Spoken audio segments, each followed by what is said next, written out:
6 years ago, I started with 300 million GP, and 8,000 hours later, through every boss and every raid, I turned it into 13 billion. I thought I was chasing gold, but really, I was building a prison. Each kill pulled me deeper, each drop felt smaller, and relief was my only reward. And when that relief fades, all you are left with is silence. And that's when I realized something terrifying. Over 3,000 raids completed and 43,000 bosses killed. What was it all for? I didn't have the answer, so I did the only thing that made sense. I started excavating. I have so much loot that is accumulated over the last 3 years of this series, and to be honest, these aren't just drops, they're timestamps. Every tab is a layer in the dig site. Old metas, forgotten goals, and 854 Snapdragon seeds? Where did I even get those? 458,000 maple logs. Seriously? Why am I keeping these? I have no use for any of this for where I'm going next. So I started clearing out everything, tab by tab. 6 mil for the Ranar seeds and oh my god, 63 mil for the Snapdragons. Let's put these fossils in the fossil storage. Anything untradeable that I can get rid of in my bank. 90,000 Stardust, gone. We have a lot of gems to sell that'll add some profit to the bank. It's kind of sad. The game has moved on in a lot of big ways, and all the gear you see in my inventory is outdated, and I won't be needing it going forward.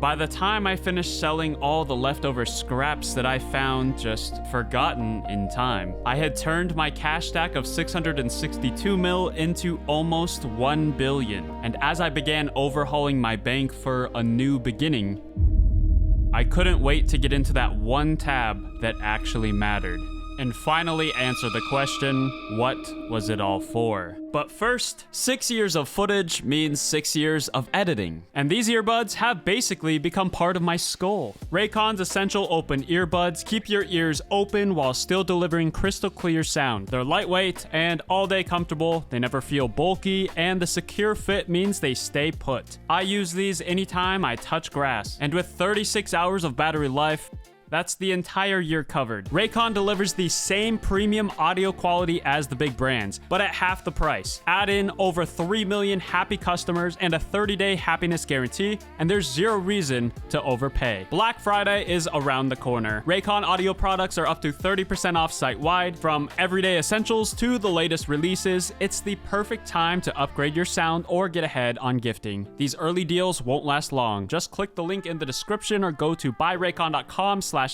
Open to save on Raycon audio products site-wide. Big thank you to Raycon for sponsoring this video. Alright, I've spent way too long organizing this.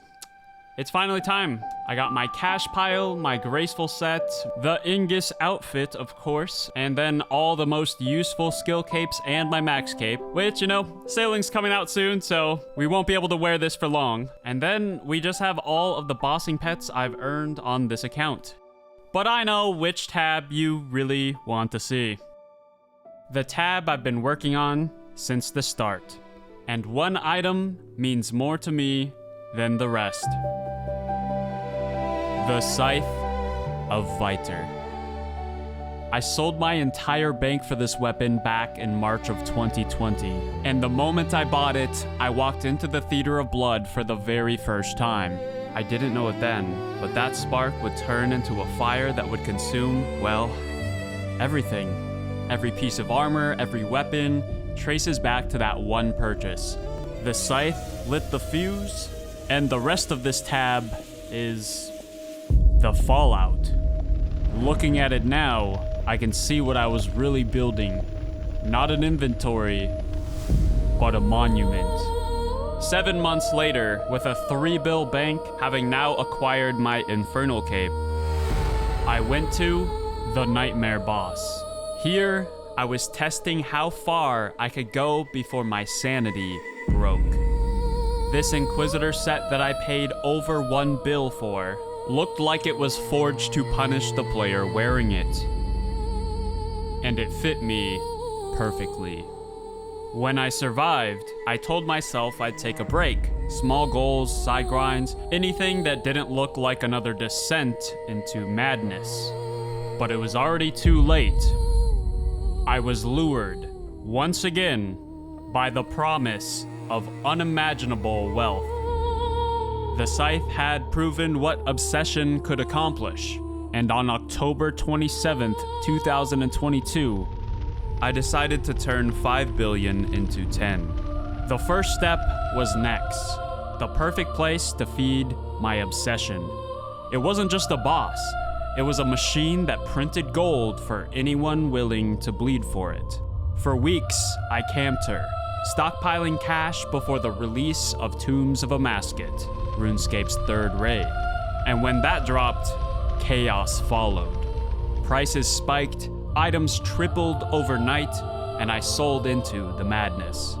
The profit was absurd, enough to buy full Torva for 1.2 billion GP, along with the new Masori armor, best in slot for ranged, even to this day.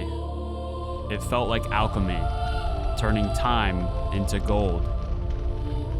This was my first sign that 10 billion was possible. And now that I owned the most powerful armor for each combat style, I descended further into the abyss. People thought I would chase something bigger, and I did.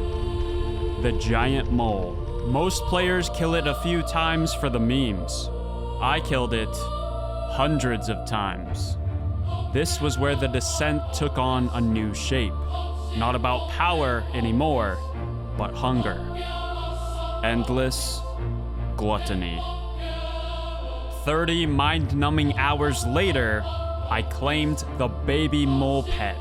My first boss pet in ages, and the euphoria I felt was unmatched. It didn't matter how small the boss was, or how simple the fight. For a moment, the game felt alive again, and the fire grew bigger. But there was one item I couldn't stop thinking about obtaining. To Mechan's Shadow. Being the most powerful magic weapon in the game, I couldn't call my bank complete without it. But its power fetched an absurd price. 1.4 billion GP. And Vorkath was the key to getting it. 1 kill became 10. 10 became 100. Days blurred, I stopped counting profit, and I only counted kills. By the time I finally got the Vorkath pet, I had amassed every coin I needed, but what it cost me was my innocence. Vorkath wasn't harder because of mechanics, it was harder because of time, because of silence. Just me, alone, for 76 days straight. The nightmare tested my sanity. Vorkath tested my endurance. And when it was finally over, I did what I always do. I went deeper.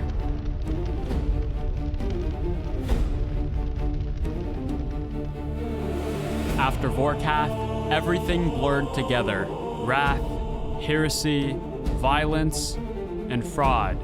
I tore through them faster than I thought possible. No droughts, no disasters, just kill after kill.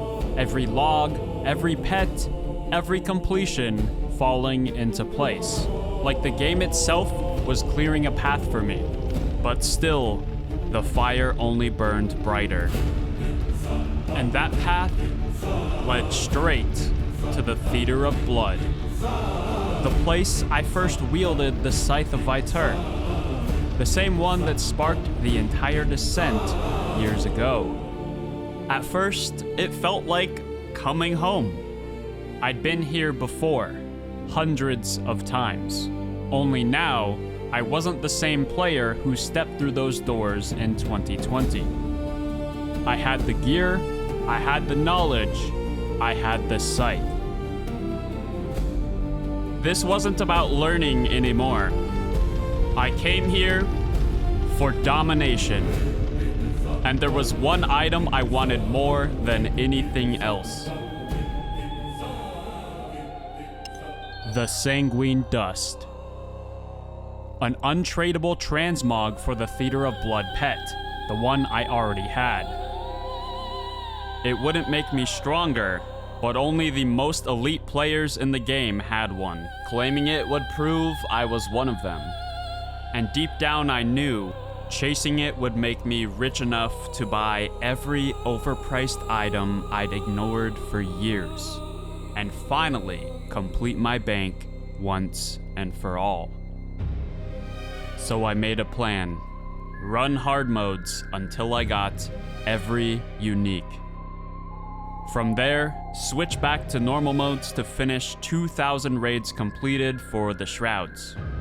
But something went wrong. The theater turned on me. A curse from the start. The luck that carried me through every other circle vanished. Undeterred, I kept going, knowing full well that this could take longer than Vorkath did. But hey, at least this time I was surrounded by other adventurers. Occasionally we'd pull a rare item and split the money. And slowly but surely, the curse would start to unravel. We hit our first scythe, and then another one, just enough to keep hope alive. But the dust never came. Not once in my own monumental chest. I watched friend after friend complete hard mode and move on, while I stayed behind, chained to the theater. Eventually, I left the theater to hunt down the awakened bosses. Returning again, my Torva armor turned black and red. Still, no dust. 1,500 hard modes later. I hit a wall so hard, I stopped bossing entirely. I had completely burnt out. My will had become ash. Maxing was simple, predictable, safe. It didn't demand anything from me. And somewhere in all those hours of silence, I realized it wasn't the theater I was avoiding. It was the pressure I'd built around it. Maxing my skills brought me back to the reason I started playing this game in the first place. Here, progress is simple, and even the smallest action gives something back. I had tied my entire self-worth to a 1 in 275 drop. And somewhere along the way, my whole view of the game had been twisted by every circle I'd pushed through. I had become something completely different than who I was when I started this game. And that was the moment of clarity I needed to return back to the theater. I was fully prepared to go farther than MMORPG. But the difference is, I no longer cared when or whether I got the drop. I wasn't chasing anything anymore. I was just enjoying the game for what it was with my friends. And of course, that's when the Sanguine Dust finally showed up in the first week back. And I'm not gonna lie to you and say that fixed everything. But what it did is confirm my revelation. The key to climbing higher isn't proving that I can endure more than other people. It's getting rid of the perspective that turns every goal into a grind. And when Yama was announced, I knew this was the perfect opportunity to test what I had learned. I didn't run from it. I didn't burn out. I ran straight to the boss. No obsession, no pressure, just control. And 79 days later, I found that the fire that had once consumed me had turned to light. Radiance. Endurance in its best form. Focused, not corrupted by obsession. Which brings me here. 8,000 hours of bossing in RuneScape. What was it all for? I think you know the answer already, but I'll say it anyways. This game is special. Not because of the drops, not because of the gold, not even because of the grinds. It's special because it's one of the few games where your effort actually means something. Where time builds into achievements you can point to. Where every item is a chapter you lived through. It's special because you remember where you were for every breakthrough. Every burnout, every comeback. And when you look at your bank after all of that, you don't just see value.